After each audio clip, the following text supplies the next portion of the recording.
అందరూ తెలియజేస్తున్నా యువతలో మీకు చాలా బాధ్యతగా ఉండాలి. ఏదో ఆశామాషిగా నేను చెప్పట్లేదు. ఇవాళ కాబట్టి 10 సంవత్సరాలనే ఈ సంఘానికి బాధ్యత కొనాలి. మీ చేతి మీద ఎక్కడా కూడా పిలిస్తే నలుగురు రాంది కన్నాలో 40 మంది వస్తామంటే ఆ తమ్ముడు మంది కాదు. కృష్ణపల్లి సంఘానికి ఉన్న ప్రేమ ఎవరు నాయకుడు చూడండి. కృష్ణపల్లి సంఘానికి పేరు ఉండాలనేది చూస్తారు కాబట్టి ఎంతమంది ఉంటున్నారు.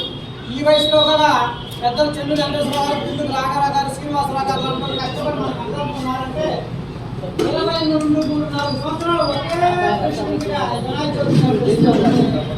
అనుభవం ఎక్కడ సంఘంలో ఏ పదవి తీసుకోకుండా కమిటీ ఎలక్షన్ అప్పుడు మాత్రం తమది బాధ్యత ఎవరికైతే బాధ్యత ఉంది, ఎవరైతే బాధ్యత కొంటున్నారో చూసి వాటిని ఎన్నిక చేసిన తర్వాత ఈ సంఘానికి రాకుండా అయిపోతారు. అలాంటి యువతను కూడా నేను చూశాను. కాబట్టి ఎవరు విలువ తక్కువ లేరు, అందరు విలువ కలవాలే. ఈసారి ఈ తెనాలి కృష్ణపల్లి సంఘానికి ఉన్న చైతన్యం ఏంటంటే మీకు పేరులో తెలిసిపోతాయి.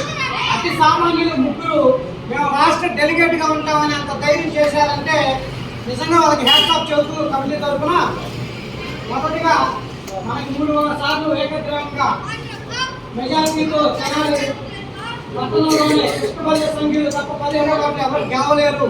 ఆ పేరును అలాగే ఉంచిన 30 ఏళ్ళ నుంచి నడిపిస్తూ వచ్చిన ఎంతో ఓర్పు కలిగిన అన్నం పిన్నారావు గారు మొదటిసారి డెలిగేట్ ఉండడానికి కమిటీ పేయించారు. వారిసారి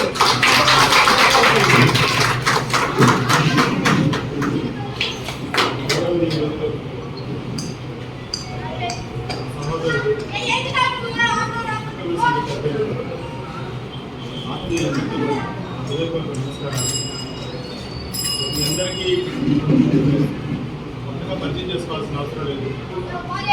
2005 సంవత్సరంలో దరిదాపుగా మనం మానసికంగా ఒక పెద్ద యుద్ధం చేశాం.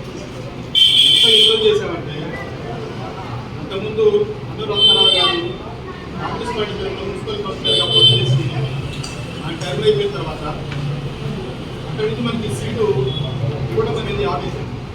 2005 సంవత్సరంలో కాంగ్రెస్ పార్టీ తరఫున మనం టికెట్ అడగడం కోసం అనురంతరావు గారు ఇలా కొంతమంది పెద్దలు కలిసి మనం కాంగ్రెస్ పార్టీ వైపు ట్రై చేశాం.